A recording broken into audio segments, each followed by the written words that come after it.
मुंबई लोकलच्या प्रवासाचा एक काळजाचा धडका उडवणारा व्हिडिओ सोशल मीडियावर व्हायरल झाल्यानंतर तो ट्रेंडिंगमध्ये आहे. सकाळी कामावर जाताना रोजची ट्रेन चुकली तर ऑफिसात जायला उशीर होणार या भीतीनं मुंबईकर लोकलच्या मागे जीव मुठीत धरून धावतो आणि लोकलमध्ये चढतो.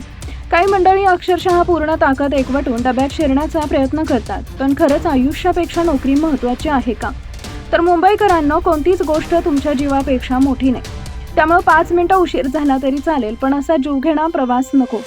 या व्हिडिओमध्ये तुम्ही पाहू शकता, डोंबिवली स्टेशनवर ट्रेन आली आहे आणि यामध्ये चढण्यासाठी महिला अक्षरशः जीवाची बाजी लावतात. याचवेळी एक महिला खाली पडते आणि इतर महिला तिच्या अंगावरून जातात. यावेळी ती रेल्वे रुळावरून पडते की काय अशी भीती वाटत होती. अशा प्रकारे ट्रेनमध्ये चढण्यासाठी रोज जीवाची बाजी लावावी लागते. एवढी रिस्क घेऊन या महिला प्रवास करतायत. मुंबईकर ही कसरत दररोज करतात आणि त्यांच्या या कसरतीचा एक व्हिडिओ सध्या सोशल मीडियावर व्हायरल होत आहे. मुंबईची लाईफलाईन म्हणून ओळख असलेले लोकल मृत्यूचा सापळा बनतोय. त्यामुळे तुम्हीही मुंबईकर असाल तर प्रवास करताना स्वतःची काळजी घेतलीच पाहिजे, कारण आपल्या जीवापेक्षा मोठी कोणतीच नोकरी नाही किंवा काम नाही. हा व्हिडिओ ऑफिशियली महेश या अकाउंटवरून शेअर करण्यात आला असून व्हिडिओला लाखो व्ह्यूज मिळत आहेत.